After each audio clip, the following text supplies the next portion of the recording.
Well, first and foremost, welcome to everybody, and really glad to have everybody here.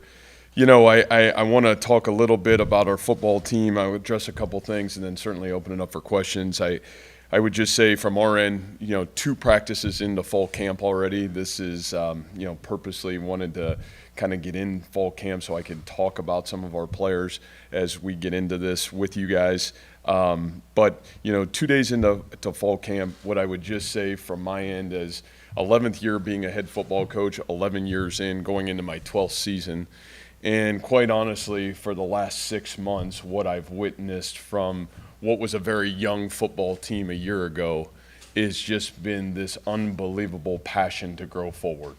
And I'm really proud of our football staff, our football coaches, and our kids and what's occurred over the last 6 months. November 26th, that TCU game last year obviously was humbling. Not easy, tough. When I walked onto the plane that day, I think Rob knows this is, we use the book Chop Wood, Carry Water in our football program. We give it to every one of our kids that come in our program. And I take that book with me. And in the back of the book, I had etched after the first year that I read it is when you focus on the roots, okay, and not on the fruits, we're certainly been at our best. And I thought probably, if I was praying for clarity at the time, I certainly got clarity in the TCU game of where we were and maybe where we needed to continue to grow forward. And, I would say by December 5th, I thought there was elite momentum that started to churn about a week and a half later towards the future of our football program. And I think the soul of this football team really started to take shape. And, I know I said this probably in January at some point that, the value systems of almost a realignment of our football team and our football program around the things that have made us great here. And the first thing would have been, understanding the value of one football culture within our walls. Man, tying in all the pieces that touch our team and our program and aligning our football team to one football culture.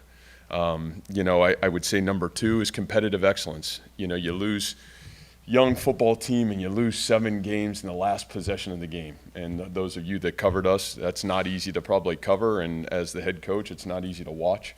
But I think you're diligently diving into how do we get those things corrected. And how many times have I said, our success here, we play a ton of one possession football games here. How do we do a great job winning in the margins? When we've been at our best, we've won those margins. When we've been at our worst, man, we've struggled to win those margins. And so, competitive excellence in things like, strength and conditioning, weight gain, academics, all the things that until the football season actually comes, where can we sink those values into? I would say the third thing is a standard and growth plan for every individual in our football program. Tyson sent you a chat. All right, cool.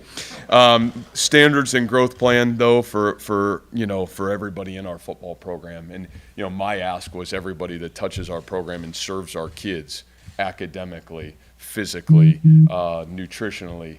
How do we do a great job of really serving our program forward?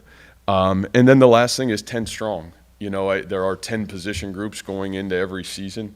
Here at Iowa State, that's what we have. And those 10 position groups, how do we get them to be the best in the conference and give ourselves a chance to play championship football in the fall? And I think for the last 7 years, you've seen the majority of us play championship level football or be right there to play championship level football at Iowa State. How do we continue to get ourselves back there and get ourselves where we need to be? And so, some small, huge wins that I would say is what are indicators that this team has really bought into that.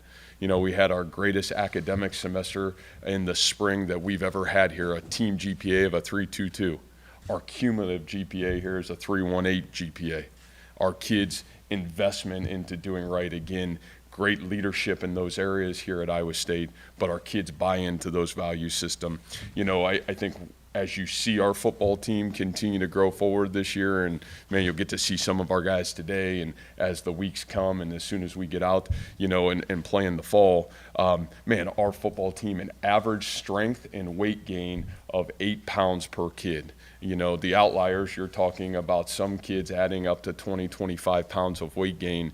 And it's been sheerly incredible what Coach Kegi, Nicole Kiley, who's our nutritionist, and their team has done. And again, our kids' credit to buying into those value systems has been nothing short of exceptional. I would give a lot of credit to our staff. I'll start with Coach Haycock and Coach Shieldhouse.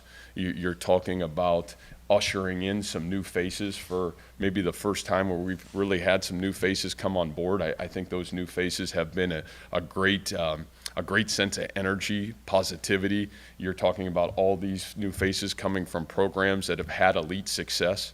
And I think that energy fostered in by some of our great veteran leadership, and obviously Coach Shieldhouse in a new role.